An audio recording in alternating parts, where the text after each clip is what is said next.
tal? Muy buenas tardes, te doy la bienvenida a Comunidad Será. Yo soy Juan Torres y nosotros somos una comunidad que ha tomado la decisión de alejarse de todas las tradiciones que generación tras generación hemos venido heredando. Como siempre, quiero aclararte que esta no es una invitación a otra cosa, sino simplemente a regresar a las Escrituras, a leerlas como si fuéramos niños, permitiéndonos el lujo de sorprendernos a cada renglón, a cada pasaje, a cada versículo, a cada palabra. De esta manera nosotros pretendemos acercarnos un poco más a nuestra esencia. Actualmente, muchas personas están en la búsqueda de su identidad y de su propósito. Hay hambre y sed. No es hambre de pan ni sed de agua, sino de oír la palabra de Dios. Sin embargo, cuando sienten esta necesidad y no reciben una guía apropiada, toman senderos que nunca los llevarán a dar respuestas a sus preguntas. Son muchas las corrientes filosóficas y religiones que te ofrecen alternativas, pero es solo la Biblia, estudiada de manera objetiva, la que puede saciar nuestra necesidad. La Biblia, apartada de las religiones, favorece el despertar de la conciencia. La Biblia te ofrece un camino, un recorrido hacia la esencia de tu ser. Solo así podremos dar respuestas no solo a las preguntas de quiénes somos o cuál es nuestro propósito, sino también nos permitirá descubrir qué es lo que somos. Esto, que muchos llaman el despertar de la conciencia, es, como lo dijo nuestro maestro, nacer de nuevo. Dejamos de sobrevivir para concentrarnos en vivir. Vivir sí, pero con un propósito específico. En la medida que estudiamos las Escrituras, vamos siendo transformados. No una transformación externa, sino una interna. Es por eso que la Escritura dice que la palabra está viva y es eficaz. Y la palabra penetra y desmenuza nuestra alma, discierne nuestros pensamientos y las intenciones de nuestro corazón. Te ofrecemos la posibilidad de abrir tus ojos, abrirlos para que descubras la verdadera realidad. Podemos dejar de ser esclavos de una sociedad violenta, manipuladora y mercantil, y volver a nuestra esencia, recuperar la conexión con Dios y alcanzar la plenitud. Es todo eso lo que se puede alcanzar si es que aprendemos a estudiar la Biblia. Antes de comenzar, quiero pedirte de favor que me acompañes en una oración. Bendito eres tú, Señor, nuestro Dios, Rey del universo, que nos santificas con tus mandamientos y que nos has ordenado meditar en tu palabra de día y de noche. Es nuestro deseo guardar y hacer todo lo que está escrito, porque deseamos ser transformados a semejanza de aquel que entregó su vida por nosotros. Te ruego que uses este tiempo de estudio para darnos a conocer el misterio de tu voluntad, según tu beneplácito. Queremos ser transformados para alabanza de tu gloria. Séllanos con tu Espíritu Santo, para que sobreabunde en nosotros toda sabiduría e inteligencia. Te lo pido en el nombre de tu Hijo, Jesús de Nazaret, cuyo nombre original es Yeshua HaMashiach. Amén. Te voy a pedir de favor que vayas al capítulo número 34 del libro de Éxodo. Capítulo número 34 del libro de Éxodo. Recuerda que nosotros estamos estudiando la Torá. Si es la primera vez que nos acompañas, te aclaro que la Torá son los primeros 5 libros de la Biblia, desde Génesis y hasta Deuteronomio. Así es que actualmente estamos concentrados, o nos vamos a concentrar, en el capítulo número 34. 34, versículo 1, y vamos a ver qué dice. Dice, versículo 1, dice, y el Eterno dijo a Moisés, alízate 2 tablas de piedra, como las primeras, y escribiré sobre esas tablas las palabras que estaban en las tablas primeras que quebraste. Prepárate, pues, para mañana, y sube de mañana al monte de Sinaí, y preséntate ante mí sobre la cumbre del monte. Y no suba hombre contigo, ni parezca alguno en todo el monte, ni ovejas ni bueyes pascan delante del monte. Y Moisés alisó 2 tablas de piedra como las primeras, y se levantó de mañana, y subió al monte Sinaí, como le mandó el Eterno, y llevó en sus manos las 2 tablas de piedra. Para el primer juego de tablas, el Eterno no le pidió nada a Moisés. No le pidió que preparara ningún tipo de tablas. Dios mismo las preparó. En esta ocasión, dado que fue Moisés quien rompió las primeras tablas, debía, al menos, preparar las tablas para que Dios escribiera en ellas. El Eterno consideró importante que esas tablas se volvieran a hacer, ya que representaban el contrato de bodas con su pueblo, el documento legal que estipulaba que Israel quedaría desposada con el Eterno. Recordemos que una vez que la novia era desposada, legalmente ya tenía un vínculo con el marido. Todos los incidentes que acontecieron en el Sinaí no fueron suficientes para que Dios anulara su pacto con el pueblo de Israel. Versículo 5. Y el Eterno descendió en la nube y estuvo allí con él, proclamando el nombre del Eterno. Una vez más nos encontramos con el caso, extraño para unos, en donde encontramos al Eterno proclamando el nombre del Eterno, como si se tratara de una segunda persona.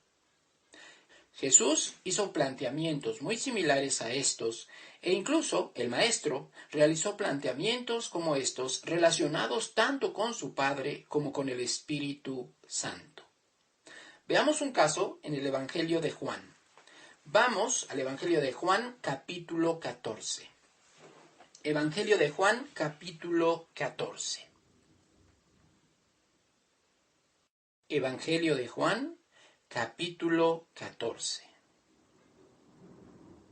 Vamos a leer a partir del versículo 1 y vamos a leer todo el capítulo hasta el versículo 31. Juan, versículo 1, dice de la siguiente manera: No se turbe vuestro corazón. ¿Crees en Dios? Creed también en mí. Jesús está conversando con sus discípulos. Realmente se está despidiendo. Esta conversación se da en el contexto de la cena de Pascua, la cena de Pesaj, que Jesús celebró con sus discípulos previo a su crucifixión. Todos los discípulos de Jesús, así como él mismo, eran judíos. La máxima declaración de fe en el judaísmo es lo que conocemos como el Shema. Shema Israel, Adonai Eloheinu, Adonai Echad. Escucha Israel, el Señor nuestro Dios, el Señor uno es. Esto quiere decir que la fe en el judaísmo descansa en la unicidad de Dios. Tenemos constancia que Jesús creía firmemente en la unicidad de Dios cuando es Él mismo quien declara el Shema en Marcos capítulo 12, versículo 29. Para el cristianismo eso es diferente. En el cristianismo se habla de una Trinidad que no aparece en ningún lado en la Escritura. Todos los textos sobre los cuales descansa la doctrina de la Trinidad son versículos agregados, que no existían en las versiones originales, y que con solo un poco de investigación se demuestra que no formaban parte de las creencias de los discípulos de Jesús, ni del judaísmo. Pero entonces, ¿no creemos en Jesús, en su Padre y en el Espíritu de Dios? Por supuesto que creemos en todo esto, pero no en el contexto de ninguna de las religiones. Siendo lo suficientemente escriturales, podremos discernir la claridad de los papeles que juegan Dios, el Padre, Jesús, el Hijo, y el Espíritu Santo. Tenemos que comenzar por declarar que no se trata de 3 personas diferentes. La doctrina de la Trinidad descansa sobre el hecho de que se trata de 3 personas diferentes, o al menos 2. Esto quiere decir que en el cristianismo se cree en una Trinidad de 2, algo extraño, pero cierto. Católicos y protestantes, salvo algunas excepciones, creen en una Trinidad formada por 2 personas. Una de ellas es Jesús, que también es el Padre para ellos, y la otra persona es el Espíritu Santo. Este capítulo 14 del Evangelio de Juan nos va a ayudar a entender lo que el mismo Jesús enseñó a este respecto. Ya que entendemos que todos los judíos creen en la unicidad del Todopoderoso, entonces entendemos este primer versículo. Jesús les exhorta diciendo, no se turbe su corazón. Para un judío puede resultar turbador creer en algo o en alguien más que el Eterno. Jesús complementa su exhortación diciendo, ¿crees en Dios? Entonces también debes creer en mí. Esto es sin duda un planteamiento complicado para un judío. Es por esto que el resto del capítulo se enfoca en explicar lo que Jesús considera como la unicidad de Dios. Versículo 2. En la casa de mi Padre muchas moradas hay. Si así no fuera, yo os lo hubiera dicho. Voy pues a preparar lugar para vosotros. En el contexto del estudio que venimos desarrollando alrededor del libro de Éxodo, después que se nos dieron instrucciones para construir el tabernáculo, hemos entendido que aquel en el que habita el Espíritu de Dios es un tabernáculo, un templo, una morada santa. Dicho de otra manera, nuestros cuerpos son moradas del Espíritu de Dios, pero son moradas corruptibles, es decir, estos cuerpos que poseemos actualmente, tarde o temprano morirán. Es por eso que Jesús dice, voy a preparar lugar para ustedes. Por ese motivo es que fue necesario que Jesús regresara a casa del Padre, para preparar unos cuerpos incorruptibles y de esta manera alcanzar la inmortalidad. Versículo 3. Y si me fuere y os preparare lugar, vendré otra vez, y os tomaré a mí mismo, para que, donde yo estoy, vosotros también estéis. La misma unicidad de Dios será manifiesta entre aquellos que profesamos la fe del Mesías y Jesús mismo. Estos dos versículos, 2 y 3, fueron dichos por Jesús para darnos una idea del plan de Dios. Esta misma idea, Jesús la manifiesta en su oración localizada en Juan capítulo 17. Allí, Jesús pide al Padre que guarde a aquellos que profesan su fe, su misma fe, pero pide también que nos guarde para que tengamos unidad, un mismo espíritu, un mismo sentir, una red de almas con el mismo objetivo, sin egoísmos, sin pretensiones personales, solo aspirando a una unidad espiritual que solo puede llegar con nuestra comprensión de la Torá a través de Jesús. Versículo 4. Y sabéis a dónde voy y sabéis el camino. Si tú ya sabes a dónde fue Jesús y cuál es el camino, entonces ya eres un discípulo del Maestro de nivel avanzado. Si no lo sabes, no te preocupes, todos en algún momento tuvimos esa misma ignorancia. La Escritura nos presenta este caso de alguien que no terminaba de entender. Versículo 5. Le dijo Tomás, Señor, no sabemos a dónde vas, ¿cómo pues podemos saber el camino? Jesús le dijo, yo soy el camino, y la verdad y la vida. Nadie viene al Padre sino por mí. Aunque este versículo es muy conocido y además ha sido memorizado por millones de personas, puede ser que no sea del todo entendido. Yo soy el camino parece bastante claro. Jesús es la única ruta para llegar al Dios Todopoderoso. Pero si es así de claro, entonces debemos saber por dónde comenzar, hacia dónde avanzar, en qué momento debemos virar a la derecha o a la izquierda. ¿Lo sabes? Olvídate de conceptos filosóficos. Reiteradamente la Biblia enfatiza la importancia de las acciones. Entonces, ¿qué debemos hacer para enrolarnos en la travesía que implica creer verdaderamente en Jesús? Después que Jesús dice ser el camino, dice soy la verdad. Poncio Pilato manifestó duda respecto a la verdad cuando conversaba con Jesús.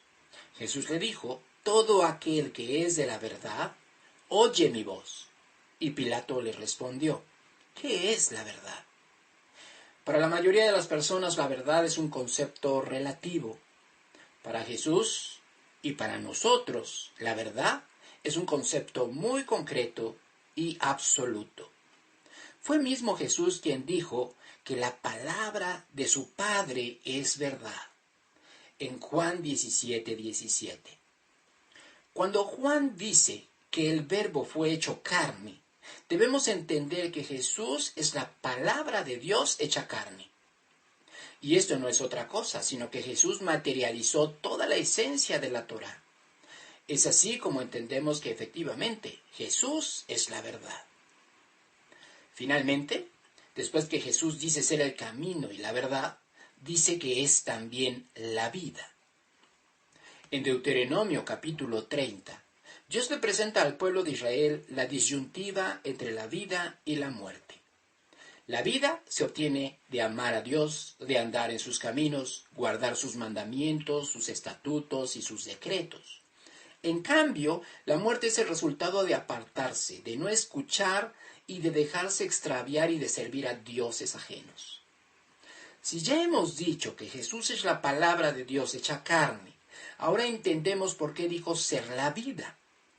Él no vino a fundar una nueva religión, ni tampoco vino a anular la Torá ni a los profetas, todo lo contrario. Vino a enseñar la manera correcta de obedecer todo lo que la Torá estableció. Es necesario tener todos estos conceptos claros para entender la posición de Jesús y del Espíritu Santo respecto del Padre. Versículo 7. Si me conocéis, también a mi Padre conoceríais. Y desde ahora le conocéis y le habéis visto. Debemos ser cuidadosos a la hora de interpretar este versículo. Si lo interpretamos de manera aislada y a la ligera, podríamos obtener conclusiones erradas. Jesús primero plantea, si me conoces, entonces también conoces al Padre. Así que por cuanto ya me conoces, desde ahora le conoces y le has visto. Versículo 8. Felipe le dijo, Señor, muéstranos al Padre y nos basta. Esto nos dice que para Felipe, lo que Jesús está diciendo no está del todo claro. Versículo 9. Jesús le dijo, ¿tanto tiempo hace que estoy con vosotros y no me has conocido, Felipe? El que me ha visto a mí, ha visto al Padre. ¿Cómo pues dices tú, muéstranos al Padre? Si concluyéramos nuestra lectura hasta este versículo, quizás nos levantaríamos diciendo, Jesús es Dios. Pero, ¿es eso realmente lo que Jesús quiere decir? Si eso es lo que Jesús quiere decir, ¿no hubiera sido mejor y más fácil decirlo de manera textual, yo soy el Padre, yo soy Dios? Jesús no dijo eso. En cambio, explicó lo siguiente. Versículo 10. ¿No crees que yo soy en el Padre y el Padre en mí? Las palabras que yo os hablo, no las hablo por mi propia cuenta, sino que el Padre que mora en mí, Él hace las obras. Él no dice ser el Padre, dice yo soy, estoy en el Padre. También dice el Padre está en mí. Realmente pido un poco de concentración en este planteamiento. No te distraigas. Quizá el día de hoy el Eterno te revele algo. Jesús dice estar en el Padre. Eso quiere decir que Jesús forma parte del Padre. Una comprensión limitada de este planteamiento es consecuencia de no conocer el concepto de Mesías que las Escrituras nos describen. Para invitarte un poco a la reflexión, yo te pregunto, ¿crees que Jesús es el Mesías? Pon atención en la pregunta. No estoy preguntando si Jesús es Dios. Te estoy preguntando si crees que Jesús es el Mesías. Si respondes sí, entonces debes involucrarte para conocer qué implica el concepto de Mesías. Si respondes no, entonces, ¿cómo explicas la respuesta de Pedro cuando en Mateo 16:16 dijo, refiriéndose a Jesús, tú eres el Cristo, el Hijo del Dios viviente? Te aclaro que la palabra Cristo significa Mesías. Cada que tú leas en el Nuevo Testamento la frase el Cristo, tradúcelo a el Mesías. Esto te dará mayor comprensión en tu lectura. Así que Pedro está diciendo, tú eres el Mesías, el Hijo del Dios viviente. La respuesta correcta a la pregunta de si Jesús es o no el Mesías es sí. Por supuesto que Jesús es el Mesías, no porque lo digamos nosotros, sino porque todo el Nuevo Testamento confirma a Jesús como el Mesías. Si tú estás de acuerdo con esta pregunta tan simple, entonces puedes estar seguro que esto no te lo reveló carne ni sangre, sino el Padre que está en los cielos. Ya que identificamos que Jesús es el Mesías, ahora debemos entender cuál es la esencia y la función del Mesías. Hoy vamos a andar de aquí para allá en la Escritura, pero es necesario hacerlo para definir este tema y poder continuar con nuestro estudio de Éxodo. Pon un separador aquí, en este capítulo de Juan, y porque vamos a regresar más tarde. Por ahora vamos a Isaías capítulo 11. Isaías capítulo 11, y vamos a leer a partir del versículo 1.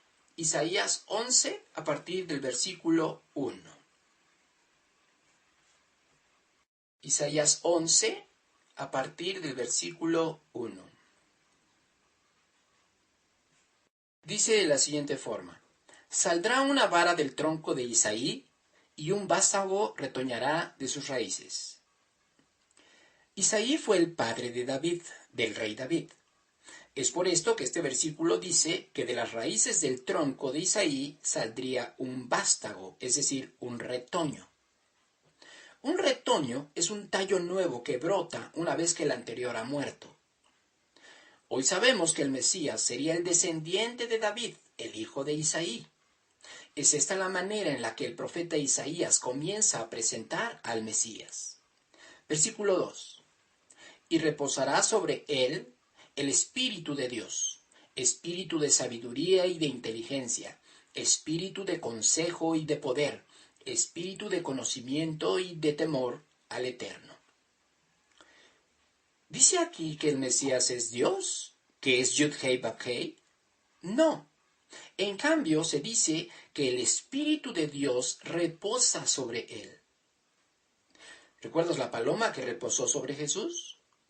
Podemos decir que el Espíritu de Dios reposa sobre Jesús y que por lo tanto también posee espíritu de sabiduría, de inteligencia, de consejo, de poder, de conocimiento y de temor al Eterno. Versículo 3. Y le hará entender diligente en el temor del Eterno, no juzgará según la vista de sus ojos, ni arguirá por lo que oigan sus oídos. Esto quiere decir que el Mesías ve más allá de la falsedad y la hipocresía de este mundo. Tiene la capacidad de percibir el espíritu de las personas, lo que le permite conocer todo su pasado y juzgar si es culpable o no. Versículo 4. Sino que juzgará con justicia a los pobres y arguirá con equidad por los mansos de la tierra. Y herirá la tierra con la vara de su boca, y con el espíritu de sus labios matará al impío. Apocalipsis 2:27 dice que Jesús regirá a las naciones con vara de hierro. Versículo 5. Y será la justicia cinto de sus lomos, y la fidelidad ceñidor de su cintura. Justicia y fidelidad, las principales características del Mesías. Versículo 6. Morará el lobo con el cordero, y el leopardo con el cabrito se acostará. El becerro y el león y la bestia doméstica andarán juntos, y un niño los pastoreará. La vaca y la osa pasarán, sus crías se echarán juntas, y el león como el buey comerá paja. Y el niño de pecho jugará sobre la cueva del áspid, y el recién destetado extenderá su mano sobre la caverna de la víbora. No harán mal, ni dañarán en todo mi santo monte, porque la tierra será llena del conocimiento del Eterno, como las aguas cubren el mar. Todo esto nos describe un entorno de shalom, de paz, de armonía. Todo esto como consecuencia del gobierno que el Mesías ejercerá en el mundo entero. Versículo 10. Acontecerá en aquel tiempo que la raíz de Isaí, la cual estará puesta por pendón a los pueblos, será buscada por las gentes y su habitación será gloriosa. Pendón significa estandarte. El Mesías será el estandarte a los pueblos y las personas irán en su búsqueda. Versículo 11. Asimismo, acontecerá en aquel tiempo que el Eterno alzará otra vez su mano para recobrar el remanente de su pueblo que aún quede en Asiria, Egipto, Patros, Etiopía, Elam, Sinar y Hamat, y en las costas del mar. El remanente de Israel será traído de entre las naciones. Todo aquel que forme parte de la casa de Israel o de la casa de Judá, los que actualmente están dispersos en el mundo. Esto nos dice que el Mesías será el encargado de reunificar al reino de Israel. Es por esto que los apóstoles le preguntaron a Jesús cuando él estaba a punto de ascender: ¿restaurarás el reino a Israel en este tiempo? Las expectativas de los apóstoles eran precisamente las que describen en este versículo. Versículo 12. Y levantará pendón a las naciones y juntará los desterrados de Israel, y reunirá a los esparcidos de Judá de los 4 confines de la tierra, es decir, del norte, sur, este y oeste. Versículo 13. Y se disipará la envidia de Efraín, y los enemigos de Judá serán destruidos. Efraín no tendrá envidia de Judá, ni Judá afligirá a Efraín. Esto es lo que Jesús quiso enseñar a través de la parábola del hijo pródigo. Judá representa al hijo mayor de la parábola y Efraín representa al hijo menor. Judá representa a la casa de Judá y Efraín representa a la casa de Israel. Versículo 14. Sino que volarán sobre los hombros de los filisteos al occidente. Saquearán también a los de oriente. Edom y Moab les servirán, y los hijos de Amón los obedecerán. Al parecer, esta es una manera en la que el profeta está describiendo una extensión territorial de Israel. Esto quiere decir que el territorio que ocuparán las 12 tribus será mayor al que actualmente posee Israel. Pero no solo eso, sino que será incluso mayor al territorio que fue conquistado por Josué cuando tomaron posesión de la tierra prometida. Versículo 15. Y secará el Eterno la lengua del mar de Egipto, y levantará su mano con el poder de su espíritu sobre el río, y lo herirá en sus 7 brazos, y hará que pasen por él con sandalias. Esta es una analogía con el primer éxodo.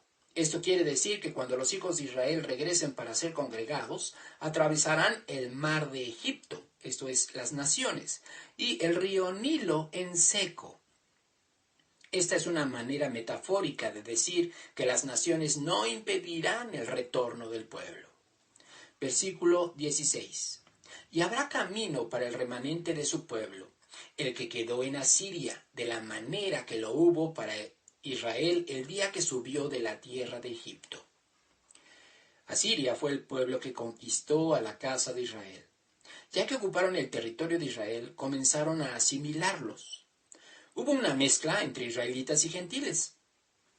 Al paso de los años, los israelitas perdieron su identidad y hoy se encuentran entre las naciones inconscientes de su verdadera identidad, aunque algunos ya lo están descubriendo.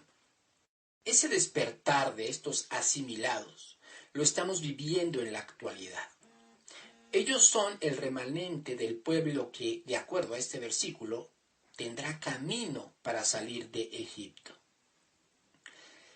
Este capítulo de Isaías es solo uno de tantos en donde los profetas hablan del Mesías. En este capítulo, Isaías nos dice que el Mesías es descendiente de David, que gobernará al mundo con justicia, esto es, con la Torá, y traerá de regreso a las 12 tribus de Israel para volvernos a unificar en un solo reino. De esta manera, Isaías nos presenta un Mesías rey, un Mesías triunfante. Pero también existe el concepto del Mesías sufriente, presentado por el mismo Isaías en el capítulo 53. Daniel, el profeta, también nos habla del Mesías cuando se refiere al Hijo del Hombre, y nos explica su papel como redentor de Israel. Es importante que tomes nota de las referencias y que posteriormente dediques un tiempo a la lectura de ellas. De esta manera, yo espero que te quede claro el concepto del Mesías triunfante y el Mesías sufriente. No son diferentes Mesías. Es el mismo Mesías desempeñando 2 funciones. Una manera de referir estas funciones es Mesías, hijo de José, al Mesías sufriente, y Mesías, hijo de David, al Mesías triunfante. En hebreo se dice Mashiach ben Yosef y Mashiach ben David. Por ahora, espero que con esto sea suficiente para entender el papel que el Mesías desempeña dentro del plan de Dios. Ya posteriormente desarrollaremos el tema a detalle. Por ahora vamos a regresar al Evangelio de Juan capítulo 14 y vamos a proseguir con la lectura del versículo 11. Recordemos que estamos meditando respecto a la unicidad de Dios. Jesús ya dijo que prepararía moradas para nosotros, sus discípulos. También está sosteniendo una conversación con Felipe en donde parece no quedar del todo claro lo que Jesús quiere decir cuando menciona que Él es en el Padre y el Padre es en Él. Ahora, en este versículo 11, dice lo siguiente: Creedme que yo soy en el Padre y el Padre en mí. De otra manera, creedme por las mismas obras. Jesús no está diciendo que Él y el Padre son lo mismo. Jesús está hablando de un concepto de unión. Versículo 12. De cierto os digo, el que en mí cree, las obras que yo hago, él las hará también, y aún mayores hará, porque yo voy al Padre. Esto nos pone de vuelta al concepto del primogénito. De acuerdo a Romanos 8:29, Jesús fue el primogénito entre muchos hermanos, aquellos que han sido predestinados para ser hechos conforme a la imagen de Jesús. Pero esto no es consecuencia de hacer nada, o de creer que no necesitamos obedecer. Al contrario, por eso Jesús continúa con la explicación. Versículo 13. Y todo lo que pidiereis al Padre en mi nombre, lo haré, para que el Padre sea glorificado en el Hijo.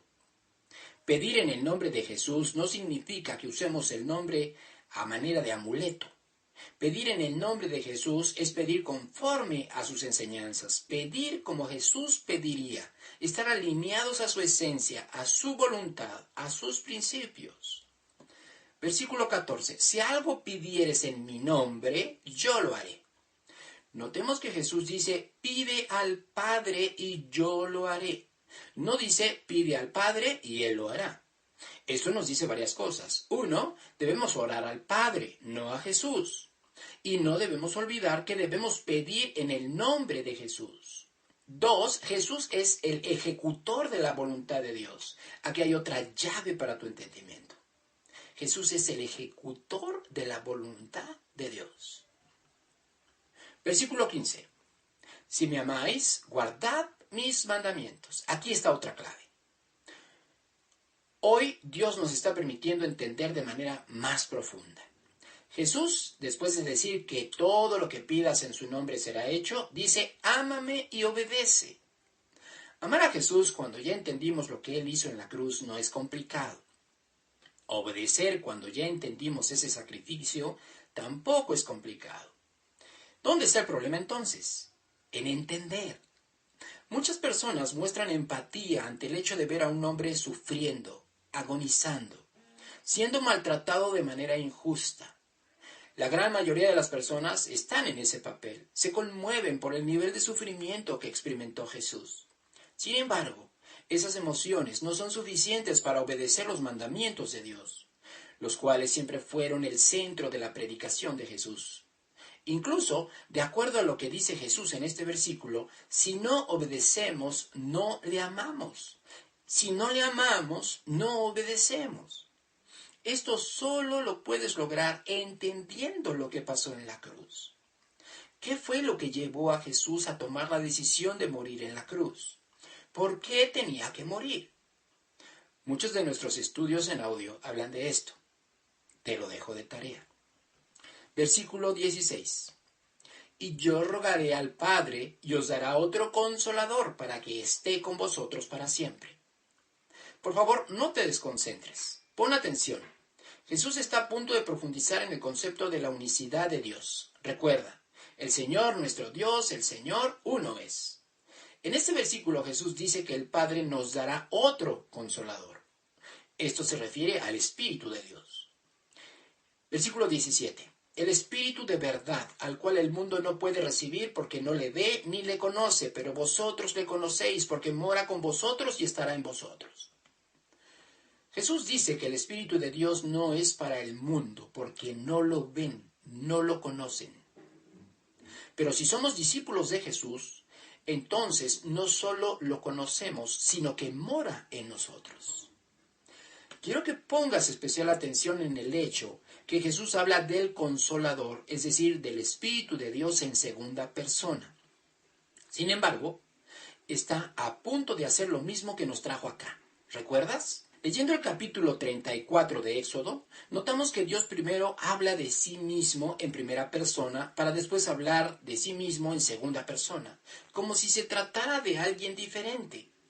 Aquí Jesús hace lo mismo. En estos versículos 16 y 17 se refiere al Espíritu de Dios en segunda persona, como si se tratara algo muy diferente a Él.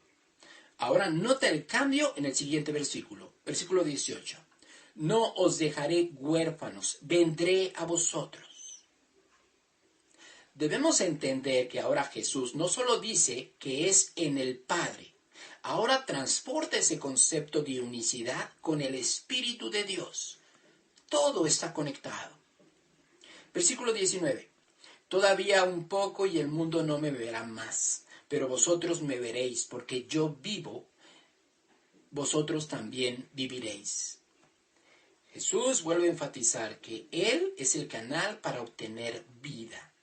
Versículo 20. En aquel día vosotros conoceréis que yo estoy en mi Padre, y vosotros en mí, y yo en vosotros. Otra vez. Ahora no solo dice que Él, Dios y el Espíritu de Dios son uno, sino que incluye a todos los que nos consideramos sus discípulos. Vaya, qué bendición. Versículo 21. El que tiene mis mandamientos y los guarda, ese es el que me ama, y el que me ama será amado por mi Padre, y yo le amaré y me manifestaré a él. Ya que acaba de revelar algo trascendente, y para que no cualquiera se adjudique estas bendiciones, vuelve a enfatizar la importancia de obedecer los mandamientos. Además, reitera la equivalencia entre amarlo y obedecerlo. Me manifestaré a él. Nos dice que la condición para que Jesús se manifieste en nosotros con su Espíritu es ser amado por el Padre. Versículo 22. Le dijo Judas, no el Iscariote, Señor, ¿cómo es que te manifestarás a nosotros y no al mundo? Esta pregunta de Judas es interesante. ¿Cómo es que Jesús hace diferencias entre el mundo y aquellos que nos consideramos parte de Israel? Versículo 23. Respondió Jesús y le dijo, el que me ama, mi palabra guardará, y mi Padre le amará, y vendremos a él y haremos morada con él. Jesús responde esta pregunta, te lo voy a parafrasear. Jesús está diciendo, el mundo no me ama porque no me obedece. En cambio, quien me ama y guarde los mandamientos será el receptor del Espíritu de Dios, que dicho sea de paso, implica a Dios y a Jesús. Versículo 24. El que no me ama no guarda mis palabras, y la palabra que habéis oído no es mía, sino del Padre que me envió. Como el maestro ya sabía que se iban a torcer sus enseñanzas, aclara algo bien importante. No es que me obedezcas a mí, sino a mi Padre. Los mandamientos a los que Jesús se refiere son los mismos mandamientos escritos en los primeros 5 libros de la Biblia, en la Torá. Versículo 25. Os he dicho estas cosas estando con vosotros. Mas el Consolador, el Espíritu Santo, a quien el Padre enviará en mi nombre, Él os enseñará todas las cosas y os recordará todo lo que yo os he dicho. Jesús recupera el planteamiento aislado del Espíritu Santo, el Padre y Jesús mismo, como si fueran 3 personas diferentes. Esto Jesús lo hace así porque nuestra comprensión de las cosas es limitada, al menos hasta el momento que recibimos una revelación que viene de Dios. Imagínate lo complicado que puede ser para seres como nosotros explicar estas cuestiones espirituales tan complejas. Las enseñanzas de Jesús, al igual que toda la Biblia, poseen información en capas, esperando a que los hambrientos de Dios escarben para accesar a las capas que se encuentran por debajo de la superficie. Veamos cómo termina la explicación nuestro maestro. Versículo 27. La paz os dejo, mi paz os doy. Yo no os la doy como el mundo la da. No se turbe vuestro corazón ni tenga miedo. La paz en el mundo es una utopía, algo idealista que a lo largo de la historia nunca ha existido, no de manera estable y constante. La paz que Jesús nos ofrece es la paz que resulta del equilibrio, del balance entre lo material y lo espiritual. Por lo tanto, esta es una paz que nos conducirá a algo trascendente. Versículo 28. Habéis oído que yo os he dicho, voy y vengo a vosotros. Si me amarais, os habríais regocijado, porque he dicho que voy al Padre, porque el Padre mayor es que yo. A pesar del concepto de unicidad que Jesús explicó en todo este capítulo, no deja de marcar la diferencia entre Él y el Padre. Lo dice de manera muy textual. El Padre es mayor que yo. Jesús no se pone a la altura de Dios, no es igual a Dios, es uno con Dios, pero no es igual a Dios. De la misma manera, nosotros seremos uno con Jesús, pero no seremos iguales a Jesús. Finalmente, todos, Jesús y nosotros, seremos uno con Dios. Todo esto es lo que Jesús pide en su oración de Juan 17. Versículo 29. Y ahora os lo he dicho antes que suceda, para que cuando suceda, creáis. No hablaré ya mucho con vosotros, porque viene el príncipe de este mundo, y él nada tiene en mí. Mas para que el mundo conozca que amo al Padre, y como el Padre me mandó, así hago. Levantaos, vamos de aquí. Todo lo que Jesús hizo, lo hizo por amor al Padre. De la misma manera, nosotros tenemos el llamado para amar a Dios y a Jesús. Cerremos, pues, el concepto de unicidad de Dios. Dios es uno. Deuteronomio 4:39 nos dice algo que se ajusta perfectamente a lo que estamos estudiando. Dice, aprende hoy y reflexiona en tu corazón que el Dios eterno es Dios arriba en el cielo y abajo en la tierra, y no hay otro. Jesús nunca quiso ponerse en el lugar de Yahweh. Fueron las religiones las encargadas de colocar a un Jesús modificado en el lugar de Dios. Cuando digo un Jesús modificado, me refiero a un Jesús muy diferente del que las Escrituras nos describen. Un Jesús que dice que ya no es necesario obedecer los mandamientos para obtener la salvación. Un Jesús que se ha puesto a la misma altura del Dios Altísimo. Insisto, basta con leer las Escrituras para descubrir que en ellas aparece un Jesús judío, comprometido con los mandamientos de Dios, enseñando a cumplirlos como la señal de amor entre Dios y los hombres. Además, fue el mismo Maestro quien dijo que Dios es uno. No te lo estoy diciendo yo, lo está diciendo la Biblia, lo está diciendo Jesús. Sin embargo, también existe el otro caso. El caso en donde las religiones también colocan o degradan el lugar de Jesús por debajo del lugar que realmente le corresponde. Para no errar en cuanto a esto, debemos mirar el concepto del Mesías.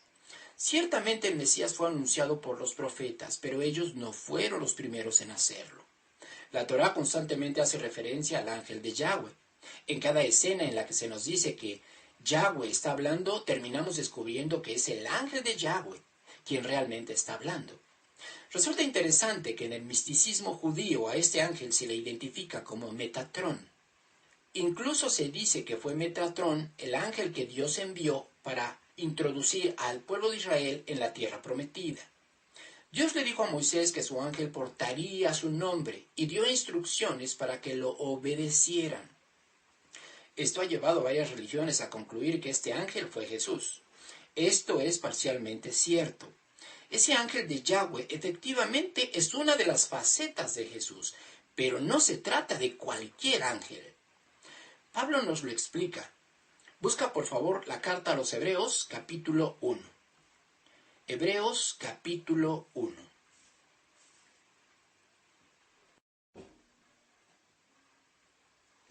Ok, Hebreos capítulo 1, vamos a leer todo el capítulo del versículo 1 al versículo 14. Versículo 1 dice de la siguiente forma: Dios, habiendo hablado muchas veces y de muchas maneras en otro tiempo a los padres por los profetas, en estos postreros días nos ha hablado por el Hijo, a quien constituyó heredero de todo y por quien asimismo hizo el universo. Dios siempre está hablándonos. Nos habla a través de la creación, nos habla a través de nuestras experiencias personales, nos habla a través de las particularidades de nuestra existencia. Solo debemos afinar, sintonizar nuestros sentidos para discernir lo que nos quiere decir a través de todo lo que sucede a nuestro alrededor. Es como si fuera necesario desarrollar una especie de sexto sentido para ser sensibles a Dios. Esto solamente puede ser posible a través de su Espíritu, a través del Espíritu de Dios. Si poseemos el Espíritu de Dios, entonces debemos luchar nuestras propias batallas para despojarnos de todo aquello que estorba para intensificar nuestra comunicación con Dios. Es nuestro egoísmo el principal de los obstáculos. Cuando se trata de asuntos del reino, Dios manda profetas para hablar. Ellos son quienes, llenos del Espíritu de Dios, pronuncian palabras que vienen del Eterno.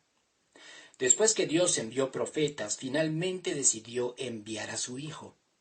Fue Jesús mismo quien habló de este caso en la parábola de los labradores que se narra en Mateo 21, versículos 33 al 44. En esa parábola, Jesús nos explica que un padre de familia plantó una viña y la arrendó a unos labradores. Al tiempo de la vendimia, el padre envió siervos para recibir los frutos, pero los labradores golpearon, apedrearon y mataron a los siervos. Entonces el padre volvió a enviar siervos y los labradores hicieron con ellos lo mismo. Finalmente el padre envió a su hijo pensando que los labradores tendrían respeto por él, pero terminaron matándolo también.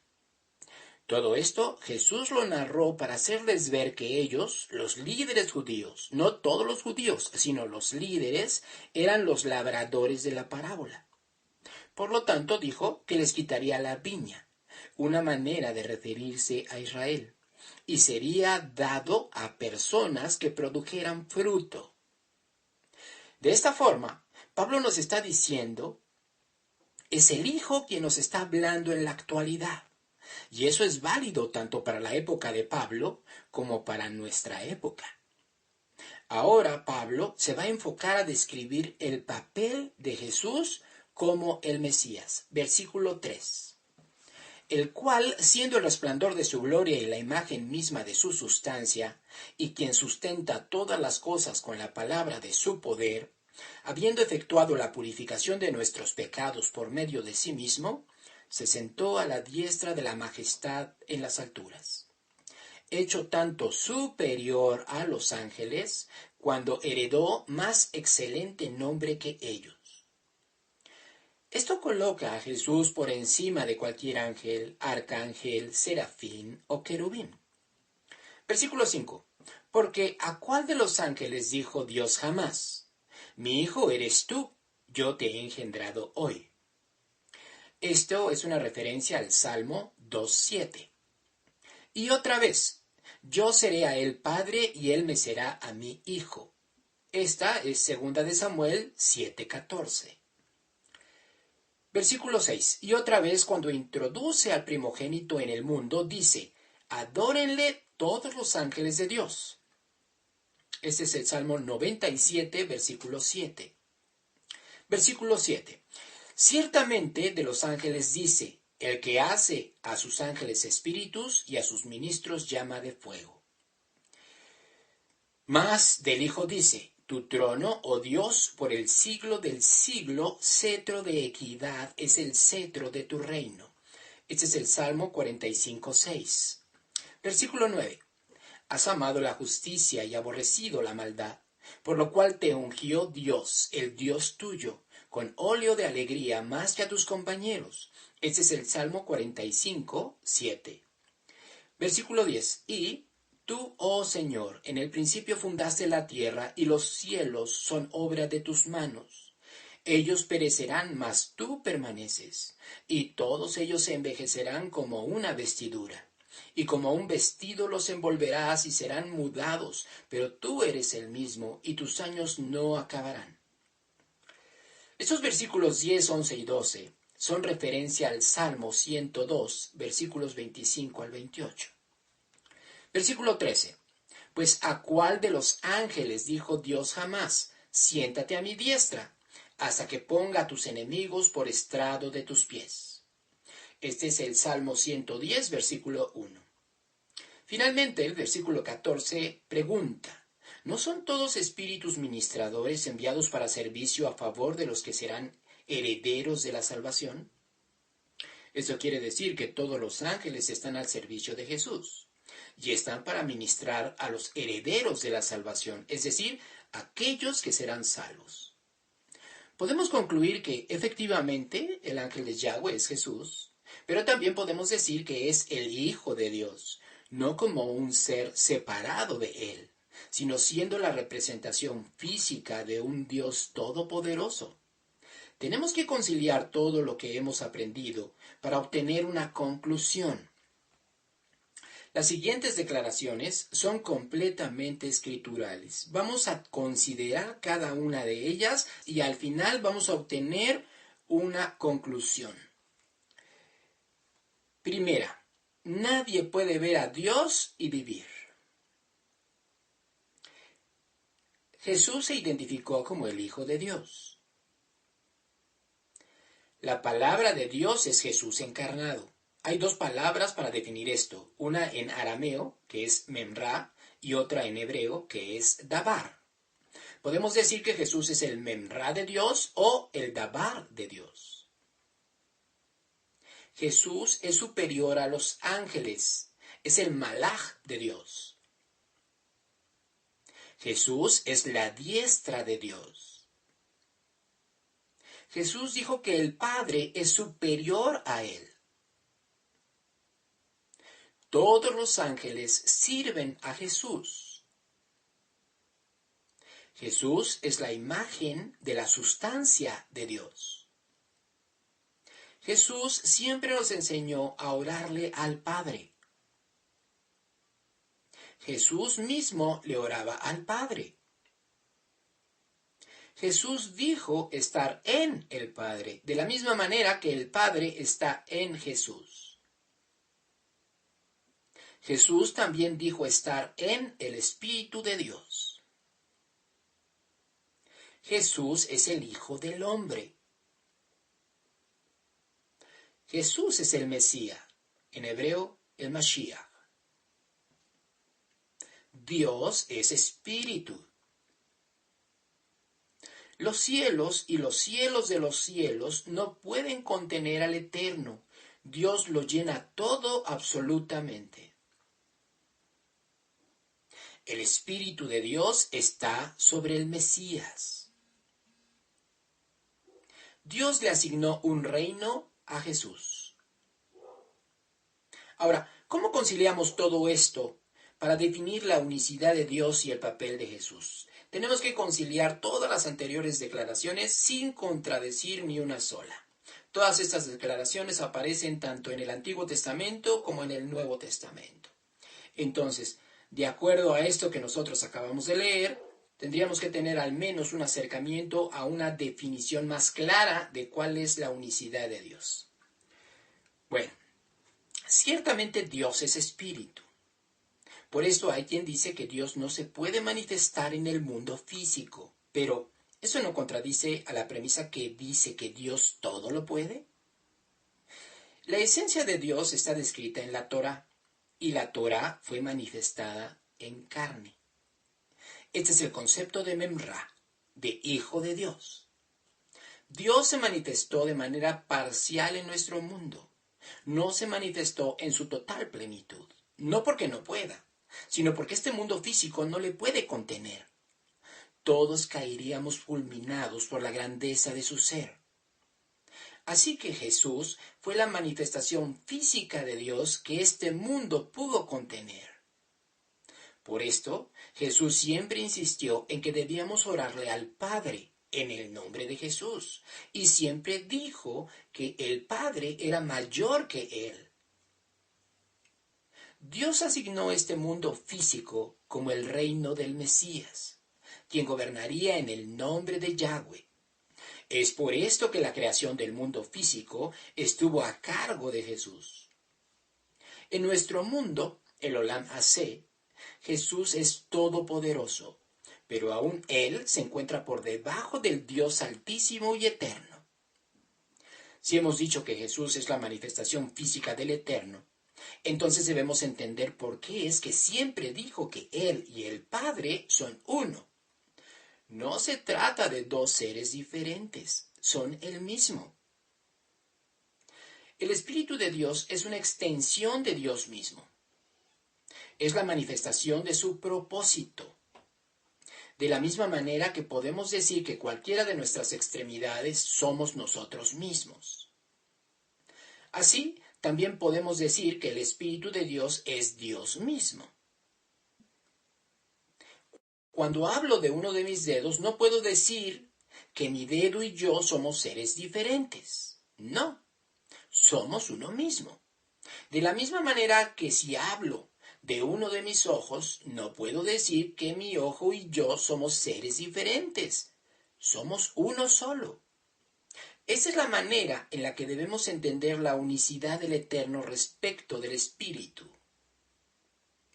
De hecho, aprovecho para decirte que una manera más escritural de referirnos al Espíritu Santo sería el Espíritu del Santo, ya que literalmente es el Espíritu del Dios Altísimo. Bendito sea su nombre. Y ya que Jesús es uno con Dios, entonces es equivalente a decir el Espíritu del Santo y Espíritu de Yeshua. Ambas expresiones son equivalentes. Así, llegamos a la unicidad de Dios. No es una trinidad formada por dos o tres seres diferentes y separados, no. El Señor, nuestro Dios, uno es. De esta manera, si volvemos a encontrarnos en la Escritura pasajes en donde Dios o Jesús primero hablan de ellos en primera o segunda persona para después invertir los papeles, ya seremos capaces de entender lo que la Escritura nos quiere revelar.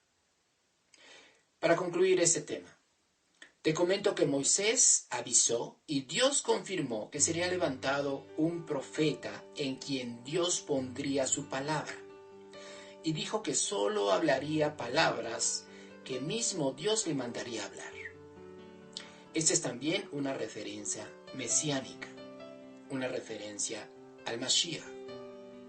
Entonces, ¿el Mesías también era profeta? Te voy a pedir de favor que vayamos a Apocalipsis capítulo 19. Apocalipsis capítulo 19 y busca el versículo 10. Este es el último versículo que vamos a leer el día de hoy. Apocalipsis capítulo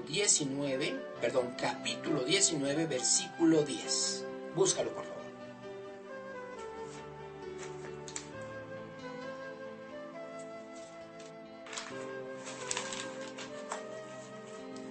Ok, Apocalipsis capítulo 19, versículo 10 dice: antes de leer esto te voy a explicar.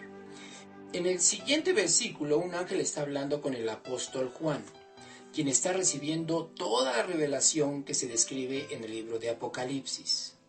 Es un ángel, no es Jesús, es un ángel. Por eso dice de la siguiente forma: yo me postré a sus pies, es decir, Juan se postró a los pies del ángel. Dice, yo me postré a sus pies para adorarle, y él me dijo, mira, no lo hagas, yo soy consiervo tuyo y de tus hermanos que retienen el testimonio de Jesús. Adora a Dios, porque el testimonio de Jesús es el espíritu de la profecía. Oremos. Eres tú, Señor, nuestro Dios, quien nutre y sustenta nuestras almas, que nos mantiene con la provisión del pan espiritual. El día de hoy hemos recibido nuestra porción y manifestamos nuestro agradecimiento. Hoy hemos aprendido un poco acerca de la naturaleza de tu Hijo, de tu Mashiach, lo suficiente para amarlo todavía más. Lo amamos a Él y te amamos a ti. Avinu, hoy entendimos que nuestro Maestro fue a preparar tabernáculos para nosotros, cuerpos glorificados que no tienen que ver con la corrupción. Jesús es nuestro camino, nuestra verdad y nuestra vida. Estamos conociendo a Jesús esperando encontrarnos contigo. Es Jesús nuestro estandarte. Gracias porque tu Espíritu cumple a cabalidad con lo que dicen las Escrituras. Cada que terminamos uno de estos estudios, estamos seguros que tus ordenanzas quedan grabadas en nuestros corazones. Si hemos hallado gracia ante tus ojos, te pedimos que nos hagas aptos para retener el testimonio que hemos aprendido hoy, el testimonio de Jesús. Ayúdanos a retener el espíritu de la profecía. Te lo pedimos en el nombre de tu Hijo, nuestro Redentor, Yeshua HaMashiach. Amén.